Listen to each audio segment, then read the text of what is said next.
तो देखिए, हम लोग डेली कुछ इंग्लिश के बेहतरीन शब्दों को सीखेंगे ताकि आपके जो कंपटीशन एग्जाम्स की तैयारी आप लोग कर रहे हैं उसमें आपको आसानी हो सके।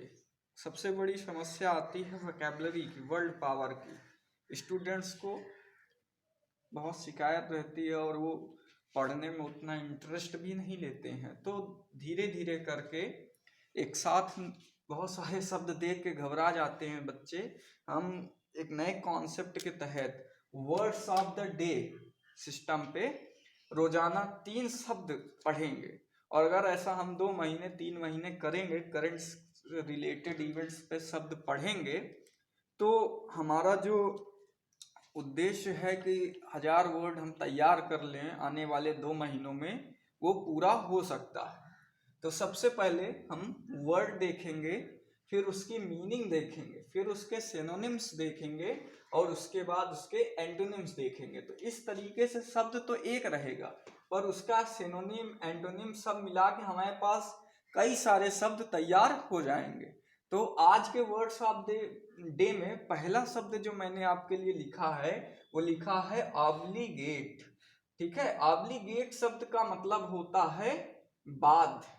ऑब्लिगेटेड शब्द का मतलब क्या है, यहाँ पे बाध्य है। ठीक है, और बाध्य इसका सिनोनिम ऑब्लाइज्ड हो गया, बाउंड हो गया, इंडेप्टेड हो गया, लायबल हो गया, अकाउंटेबल हो गया। ठीक है, अकाउंटेबल। अब एंटोनिम शब्द में इसके जाएं तो एब्सॉल्व्ड, एग्जेम्प्टेड और फ्री हो गया।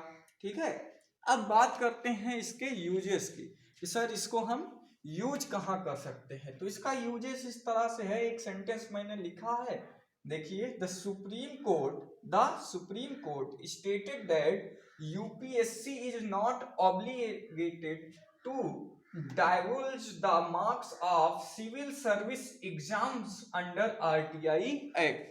इसका मतलब क्या हुआ कि सुप्रीम कोर्ट के निर्देशानुसार यूपीएससी मतलब संघ लोक सेवा आयोग सिविल सर्विस एग्जाम्स का मार्क्स जो है वो प्रकाशित करने के लिए, डाइवल्ज मतलब होता है प्रकाशित करने के लिए, आरटीआई अधिनियम के तहत बाध्य नहीं है।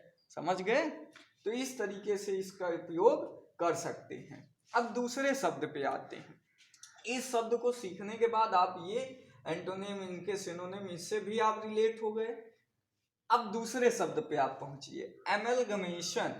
इसका मतलब होता है एकीकरण ना, एकीकरण, एक होना, विलय हो जाना। तो अब देखिए इसमें सिनोनिम क्या हो गया, कॉम्बिनेशन हो गया, मिक्सचर हो गया, यूनियन हो गया और मर्जर हो गया। मर्ज हो जाना, यूनियन, एक हो जाना, सबका मतलब है एकीकरण। अब देखिए इसका एंटोनिम की बात अगर आप करिए तो डिवीजन हो गया ना, अलग हो जाना, पार्टीन, सेपरेशन, सेवरेंस, सब इसका क्या है, इसका एंटोनिम हो जाएगा इस शब्द का। ठीक है, अब इसका यूजेस सर क्या है, देखिए आप किस तरह से इन के सेंटेंसेस में इसका इस्तेमाल कर सकते हैं। अभी आपने जाना था पिछले साल जो है 2 बैंक ऑफ बड़ौदा और कुछ बैंकों का विलय हो गया, एकीकरण हो गया, एक हो गए वो।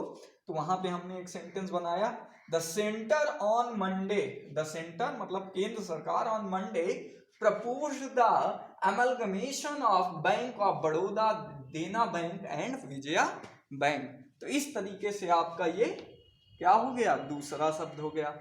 तीसरा शब्द जो आज का मैंने लिया है वो है अपहोल्ड। क्या है वो शब्द, अपहोल्ड। तो अपहोल्ड का मतलब होता है बनाए रखना। अपहोल्ड का क्या मतलब होता है, बनाए रखना। इसमें आपके सिनोनिम्स क्या हो गए, maintain, sustain, continue, keep, preserve और ये हो गया आपका प्रोटेक्ट। तो एंटोनिम की बात अगर आप करिए तो इसके अपोजिट वर्ड क्या हो गए, सिमिलर वर्ड्स तो ये हो गए, अपोजिट वर्ड्स क्या हो गए, एबॉलिश, कैंसिल, डिनाई, और भी शब्द हैं आप लिख सकते हैं अपने से।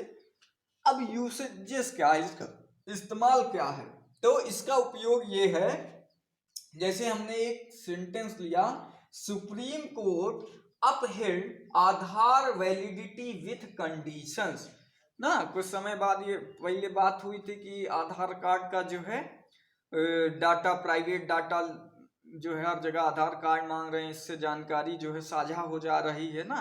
तो सुप्रीम कोर्ट ने कहा था कि हर जगह आधार कार्ड आप नहीं लगेगा, पर कुछ कंडीशंस के साथ उसमें रियायत दी गई थी आधार कार्ड के यूजेस पे ना।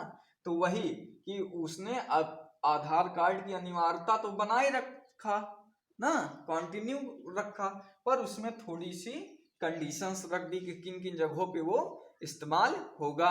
तो इस तरीके से ये आपके आज के वर्ड ऑफ द डे हैं। उम्मीद करता हूँ कि आपको ये पसंद आए होंगे और आप इस पे और सारे सेंटेंस बनाएंगे अपने हिसाब से।